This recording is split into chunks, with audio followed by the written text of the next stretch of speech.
Shantae, Half-Genie Hero.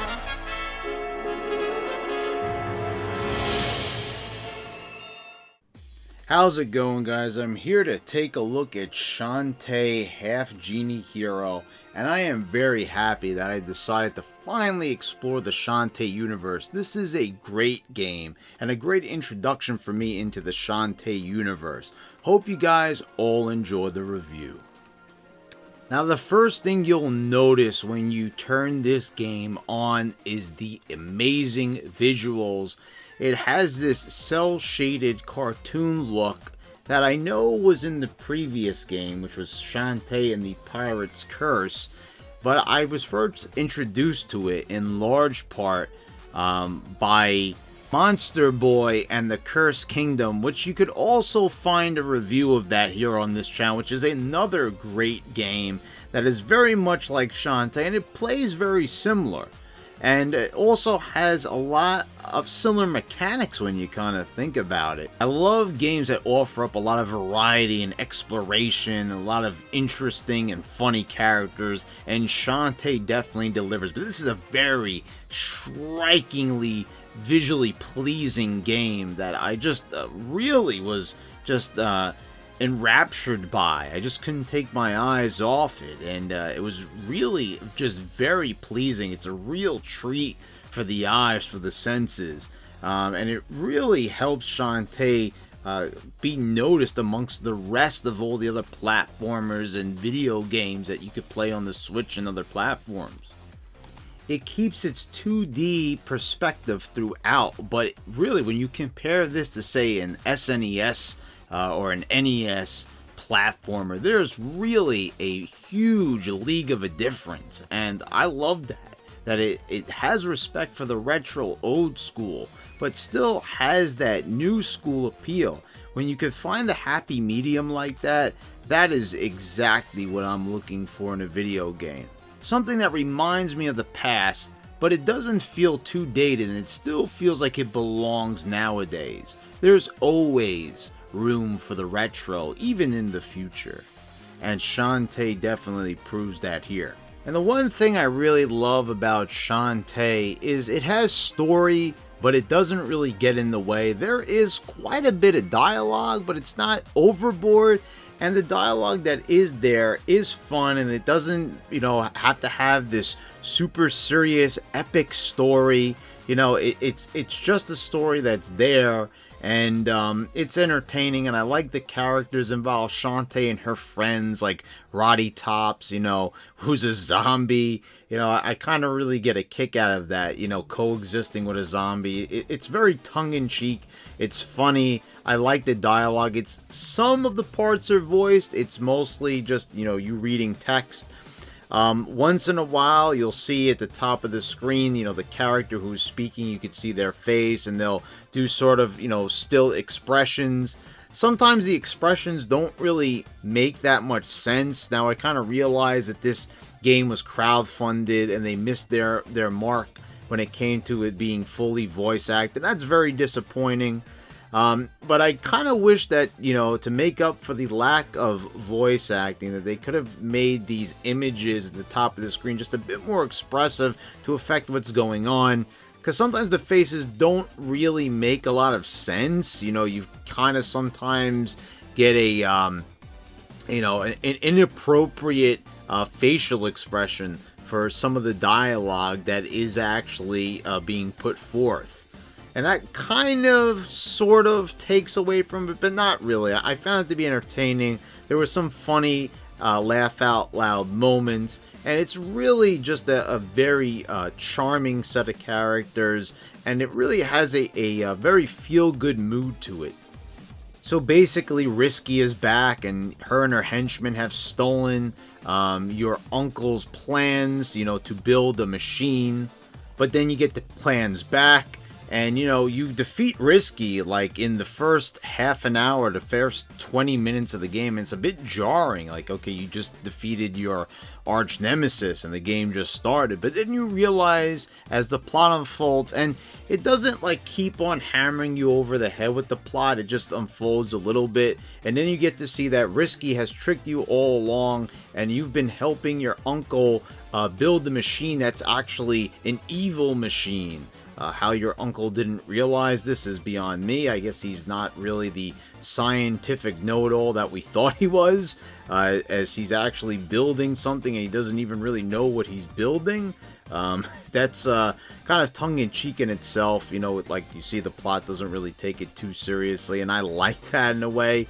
You know, I know there's going to be people out there that are sticklers that say, oh, this doesn't make a lot of sense and everything, but, you know, it's a cartoony game, it's a fantasy world, and, you know, you can't really take it all that seriously. And so Risky is now going to use this machine. She steals the machine, and she's going to use it to destroy the genie realm. So I kind of like the way how the plot unfolded, and most of the game is you trying to get parts for your uncle's machine, and there's also some optional items that you can get once Risky steals the machine, some clues, and this is very reminiscent of, you know, Banjo-Kazooie and games like that, where it's a big collectathon. You got to get a bunch of things, a bunch of machine parts and other little items. And you're gonna need, I'm gonna be honest, I needed to consult the guide a few times. There was a few times where I had to go on IGN and Game FAQs and look up the locations of some of these items. Because sometimes it's a bit daunting. It's not really a very big game, and it's not like the maps are huge, but I will say a lot of this stuff is very cleverly hidden, and they use it effectively. They use the level maps effectively, and they actually put the items in parts where you really wouldn't think to look, and you also have to use your abilities. And that brings us to our next segment in this review, the transformations.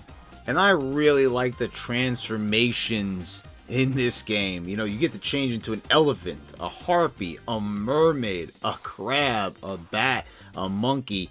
And that's not all. I mean, they really got creative. There's a lot of different designs. And I like how they basically kept redesigning the character to fit these transformations. Shantae, you could see Shantae in these transformations with the animal body, and I really like how they worked that all together. And I thought this really shows just how well this game is designed and how the developers just really like this character and like to have fun and explore all the different variations that they could possibly do with this universe and this world and the character itself. It shows a lot of effort, it shows a lot of love, it shows a lot of charm, and I really like that.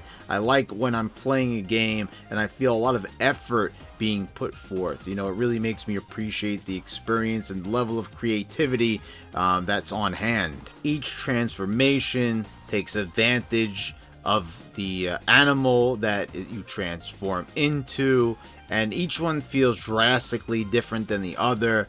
Now, admittedly, some transformations are used a bit more frequently than others.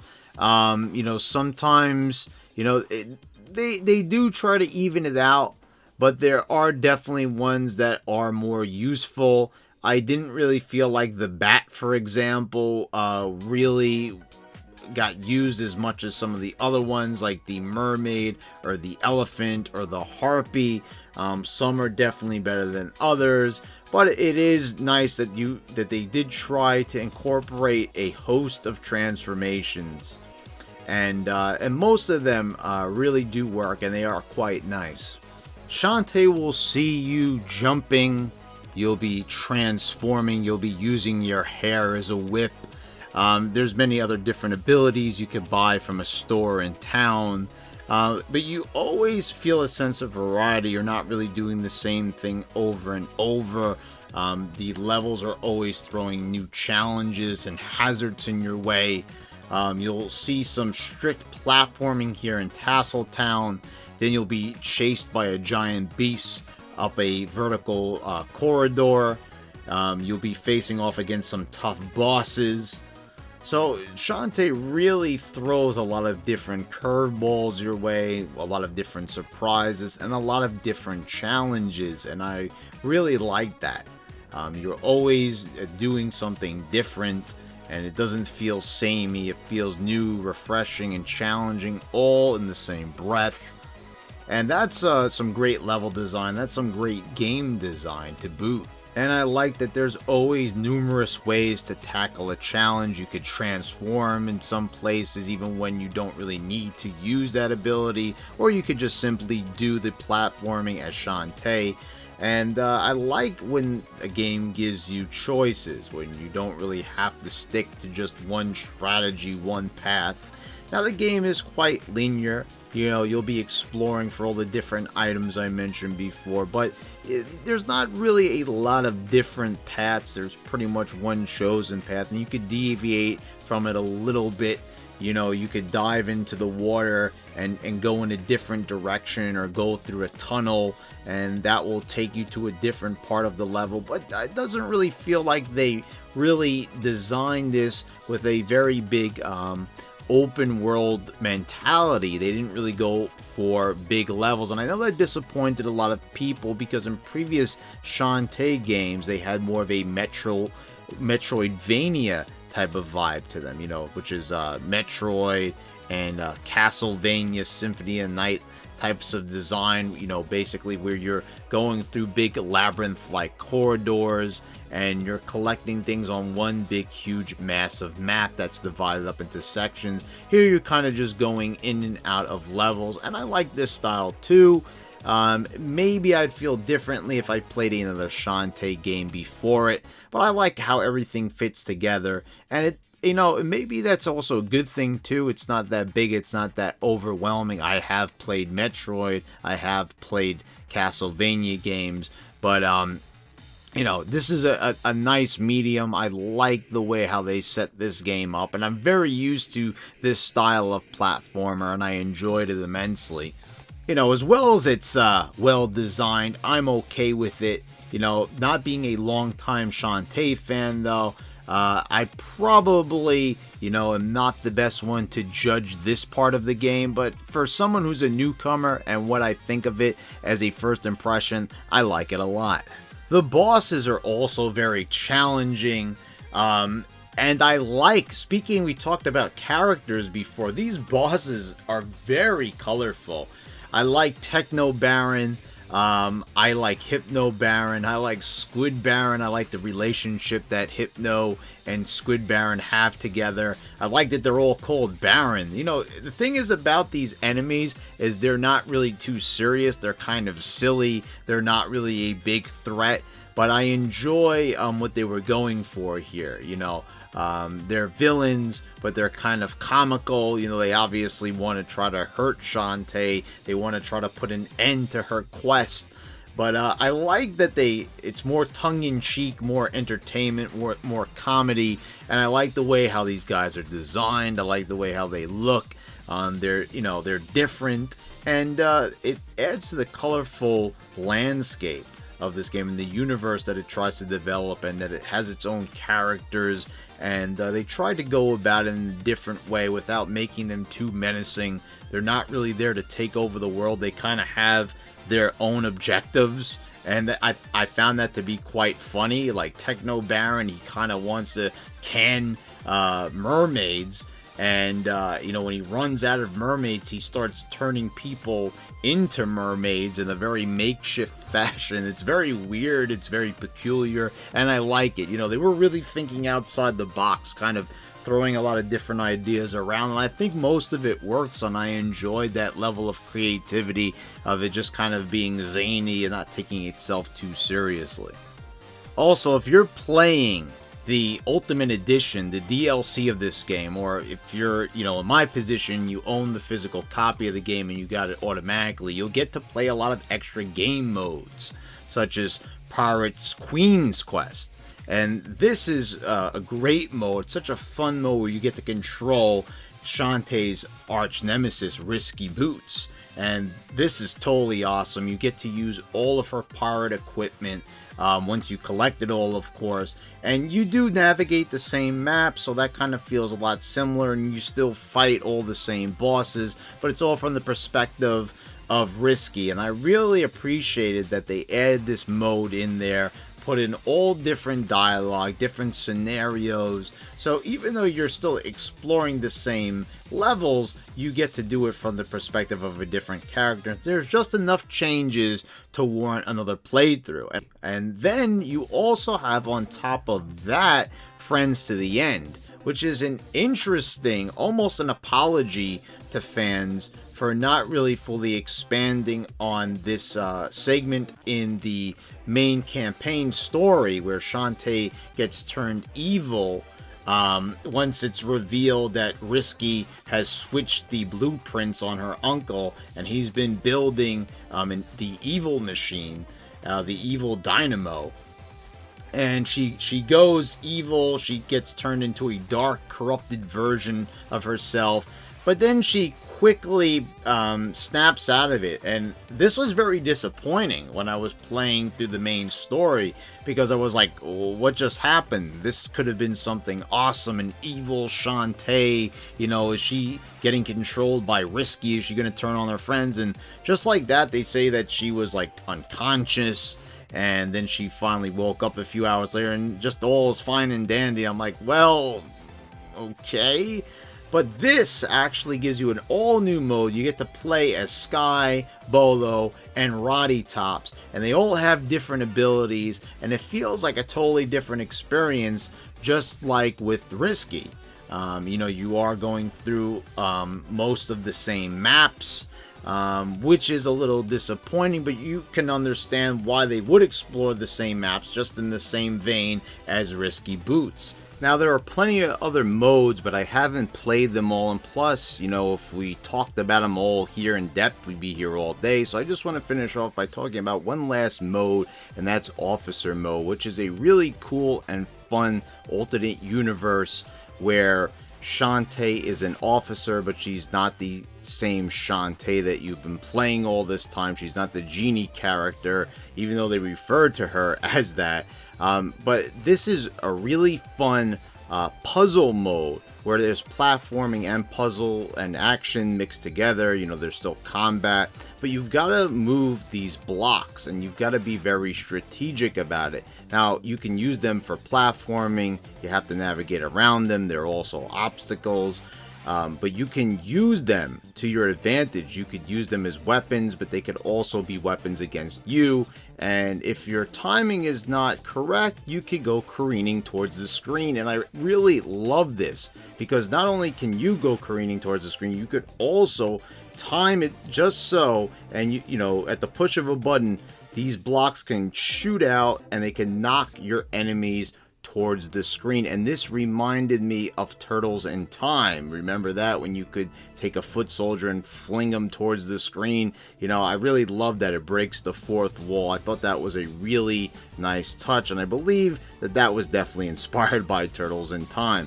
But I really like how it makes you think. You know, you gotta be quick with your timing. I also liked how they implemented when the beast is chasing you through this vertical corridor. I liked how you have to really think on your feet, and I really like how they managed to implement all these different elements into the pre-existing level design, and it works really well. And I also like how they handled the writing in this mode. I think it's really funny, especially in this part here when Shantae is talking to Techno Baron. He's talking about his scheme, how he's kidnapping girls and turning them into makeshift mermaids. But, you know, Shantae is kind of just, you know, taking notes and listening to him while he's talking about how he is a serial kidnapper. But the only thing that seems to catch her ear is when he mentions mackerels, and because they're out of season, that's when Shantae decides to jump into action. So I really like the comedy. I thought that they, you know, had a lot of fun in this mode, and they really got creative, much like the rest of the game. We're going to talk about the music in a little bit, but I also just have to mention how much I enjoyed the soundtrack during this mode. I really like the dubstep and electronica musical pieces that were accompanying these levels. I really like it. You know, there's some remixes here, and I really like what they did. It's really energetic. I mean, honestly, just listen to this. Just listen to how great it sounds.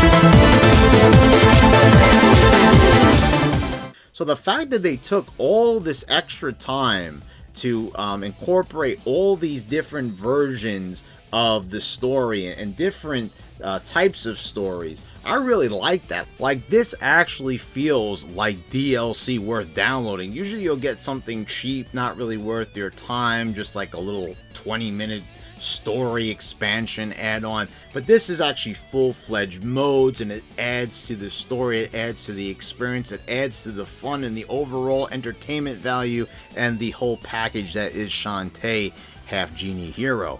And in addition to all this, we got to talk about that music, that oh so glorious soundtrack of Shantae Half-Genie Hero. You guys probably don't realize it, and you didn't realize it in my other videos, but I've been playing Sky's theme just constantly. I love this jazzy, laid-back piece. It just sounds so good. It's so catchy. It's so relaxing. It's so fitting, and I like all the level music, and it always fits the theme of the level. You know, the factory music and the sand level, the desert level music. It always fits together nicely, and you feel like you're in the level. It really puts you in the experience, never taking you out of it with music that's just poorly matched to the level. Lots of care, just like all the other different little details in this game. It's just crafted so nicely, and I want to let you guys hear this piece of music that I've been talking about, Sky's theme. I know you've heard it before, especially usually when I roll my patrons, and so if you're not familiar with it, here's a little sample.